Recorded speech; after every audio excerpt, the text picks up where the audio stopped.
How's it going, everybody? Welcome back to the channel. I'm Enrique CTV, and today we're watching the second episode of Made in Abyss. Now, the first episode, it was very good, but my only complaint with the first episode is that it threw a lot at me quick. It didn't assume I knew a lot of things, but it definitely was just trying to get me into the world very quickly, and it definitely did that. I mean, don't get me wrong, it was very good. I was immediately invested in the world. The only issue with it is just the fact that I don't really know all too much about the leveling system, the way their depths work, how deep it goes, if they even know how deep it goes.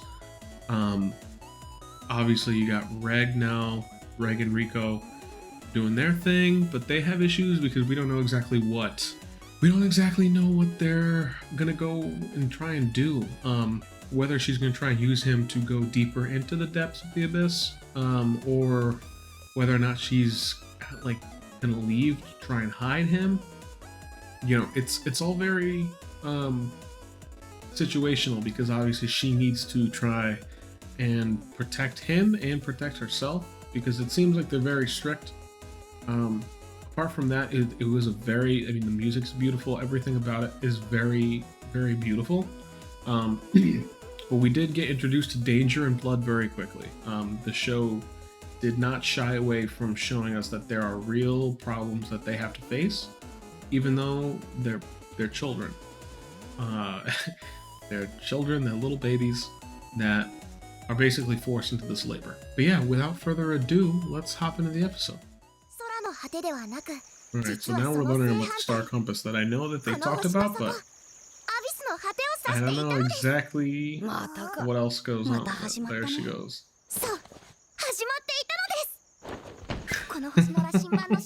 I don't think there's anything that really does, huh? It's just her own little dream. Well, maybe not. What was in the intro? Damn.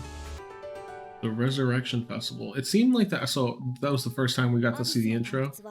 It was very good intro, and I like the fact that it doesn't really show a whole ton. So obviously easier to get down, but harder to get up. Ooh. Yeah? The loss of your humanity. Is that how you if you go too much deep into the depths, you become one of the things? You just turn into one of the flying split jaws? Oh my god, she's already trying to figure out how to use him to get down there. It's kind of good because it makes sense in this world, but at the same time it's a little cheap. You know, it's a little weird. He's got grapple arm. Hey yo, she got a diagram of his sack, man? Yeah? She should be looking at it. Okay, that's fucking huge. It's a great length. Especially for an arm.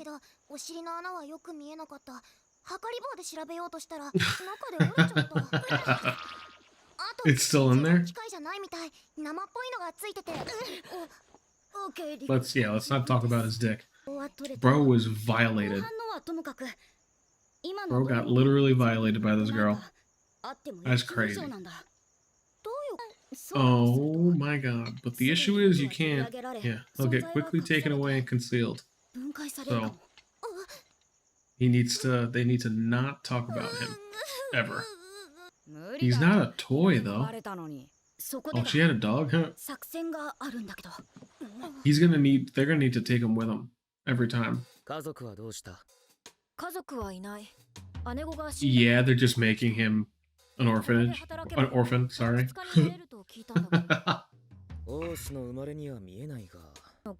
Oh my god. They gave him a backstory and everything. He's got it all figured out in his head. They're talking about the backstory. Oh, foreign technology. See, from a different land. Yeah?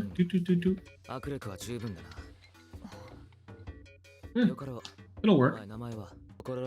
The edge of the abyss, huh? Everybody shut up. Nailed it. Hit that deception mark. He goes, I don't know what the what? Huh? Ooh. What's the abyss?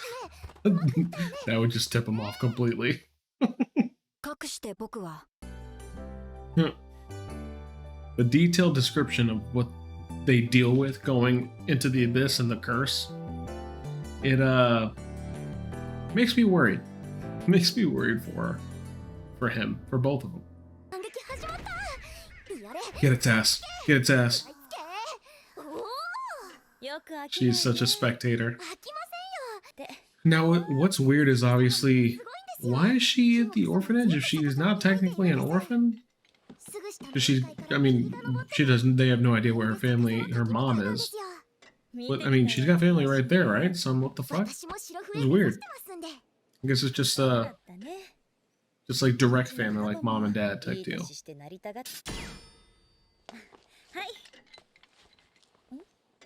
Hmm?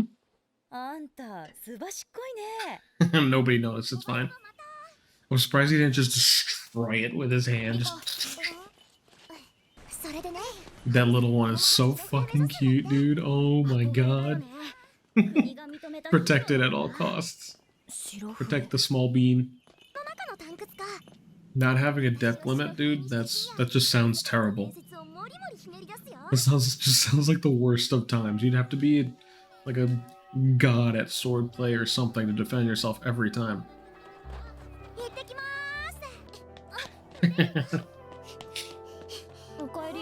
Well, okay, so they just got back. I was gonna say, were they gone the whole time for 2 months? Oh my god.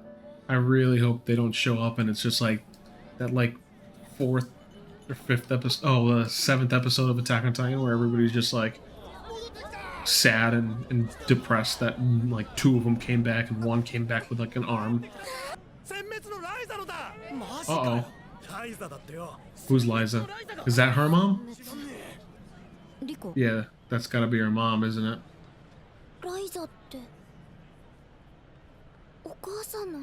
Oh no. Poor girl's just gonna find out her mom's dead. The challenge of the abyss. Fuck that guy. Already hate him. Oh man, was that her mom? Her mom was the face of the White Whistles. Jesus Christ. Liza the Annihilator.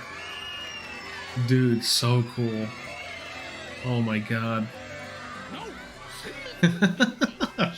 This fucking money-grubbing fuck. Oh man, dude. What happened then? Damn. What could have possibly happened to her mom? What killed her? It can only be used by the original owner? What? What? No, everybody. Yeah, I was gonna say it would make sense to pass it to the next of kin. You know, it would make sense to give it to somebody else or somebody worthy. This guy's a little too chipper to be talking about, you know, the death of this girl's mother. Listen, I don't know how you'd be able to deal with the death of your mother and dealing with the festival. I wouldn't be able to do it. Oh, okay, so she's not really that sad because it doesn't really mean anything to her, kind of. That kind of sucks. She was a heavy drinker, got into fights. That's crazy. 2 years after having a kid, you go on a massive adventure. Holy shit. She would have been another weirdo. There's a lot of weirdos around here. I could imagine the whole world is very weird with a giant hole in it. Is she, does she have a curse? It's the curse of the abyss. This, there's a lot to this dude. I'm very curious to see how he affects everything else, because he's going to be more important than just like the guy telling people what to do.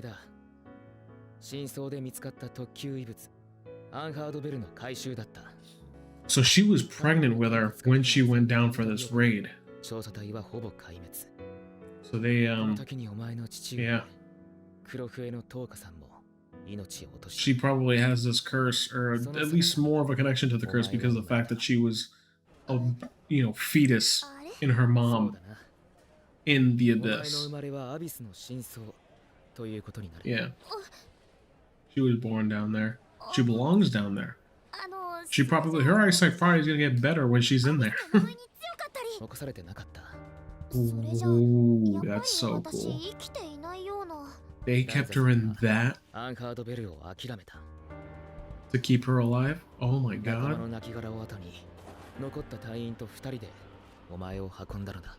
Oh, it's not that big. I thought it was way bigger than that. Wow. She chose her daughter. And I mean, any other parent would, dude. Any other parent would choose their, son or daughter over some fucking bell. Something to further the country or whatever.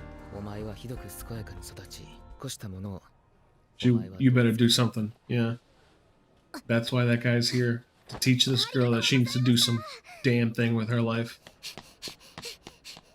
And show her mom that she's just as good, if not better. This is such a tough world to live in, though. I can't even imagine. Can't even imagine. This is so many difficult things to deal with. Here he comes to ruin the vibe before he asks, "Are you okay?"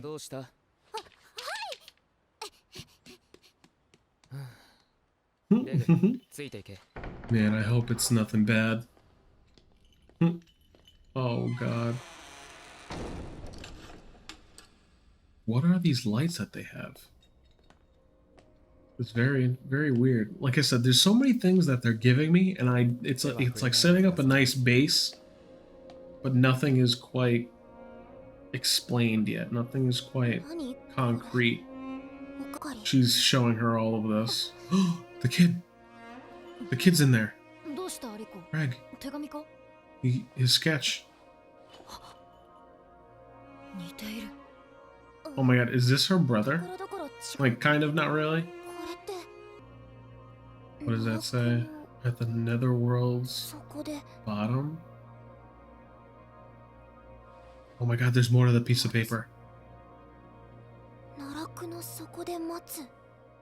She's gotta be important. So her mom's... Oh, what? That was almost as quick as a Mushoku Tensei episode. Damn. Jesus. All right, I wasn't expecting that to be quick, done so fast. So yeah, I feel the same as I did before in the last episode. There's a lot of things that I'm being told right now, and it's moving very fast. It's a little jarring because it's not like I don't know, it's not like a lot of information kind of not spoon-fed, but like it's going through it very quickly, like just the story of Liza, the fame that she has, her death all of a sudden, but not really, the idea that she's connected to this robot somehow, the idea that she's still alive and not actually dead, and that, her child that was born in the abyss, again, more information, needs to go back down there, but isn't stronger for it. Like, she doesn't have any powers, or she doesn't have any resistances that we know of, for her being born down there. She's just as susceptible as anybody else, which makes the whole thing a little weird, a little interesting, that she isn't just like, she can just deal with it.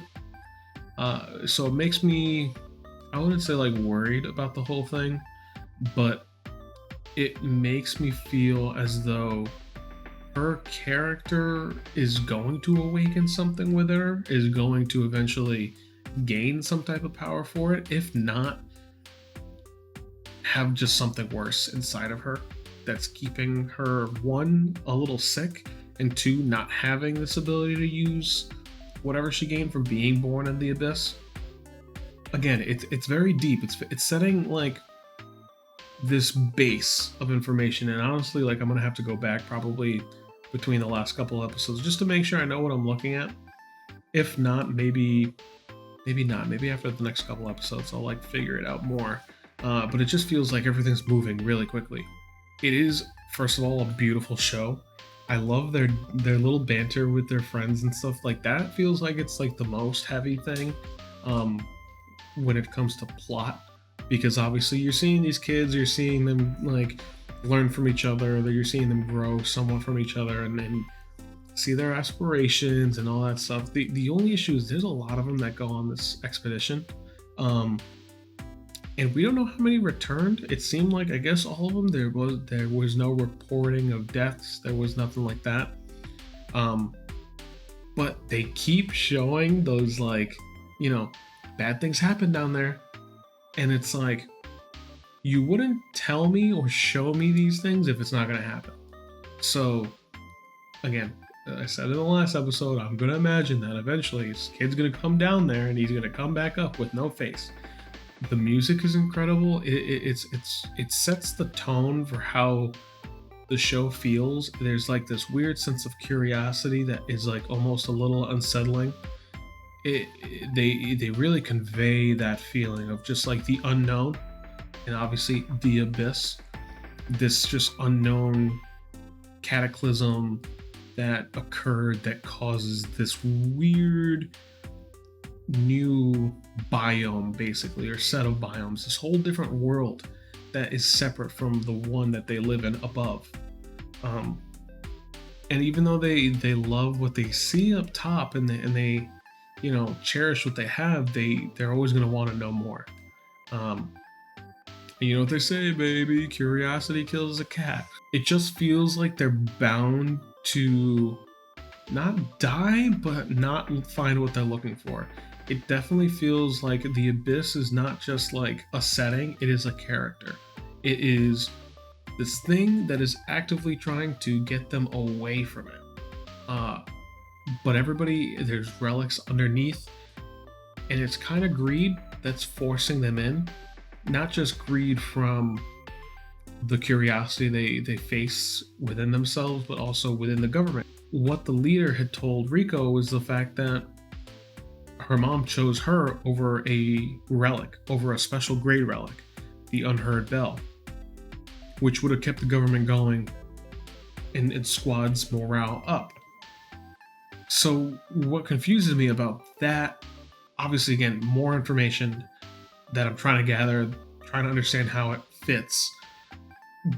But what I don't understand about it is what the uses are for them. Because obviously you wouldn't bring things back that have no use. What are they used for? Are they just studied? Are they trying to figure out what the uses for them are? Something like the Unheard Bell allegedly stops time. What would the government need that for? What would the governing body that is above, that is trying to get into the abyss to unlock its special powers, unlock its abilities, why would they need a bell to stop time? Again, it's like so many questions that I don't think I'm going to get an answer to anytime soon. Eventually, obviously, she wants to go deep into the abyss. We're probably going to get that because she has the robot. And I'm going to guess it's going to go down like, oh, if I keep going, like, it's going to be like, I'll bring back something that's going to make me worthy of a white whistle, and like of the white whistle my mom, gave me, or, it'll get me the ability to kind of move about the abyss however I'd like to. Which then is going to lead to people dying, which then again is going to lead to her just again trying to get to her mother, who is allegedly at the bottom. The thing is, who knows if her mom wrote that? Because it's not, just because it's there and it's titled to her doesn't mean her mom wrote it for her. And the way Habbo was acting was very weird. Just the show has a lot of questions. A lot of questions are being put down. A lot of mystery is being put down in front of me, and I'm trying to decipher all of it. And there's so much of it that I don't know where to start. So, it is the second episode, so it's gonna get better to follow. It's going to get more expanded on. That way I can start putting pieces together a bit. But right now, obviously, it's a lot. But it's a beautiful show. I love it. And I will keep going, obviously. But so far, I'm having a great time. It is just a lot. But thank you guys for watching. I post every Monday, Wednesday, and Friday. So please hit the like, hit the subscribe, and hit that notification bell to know when I post a video. I will catch you guys next time, and thank you for watching. Peace.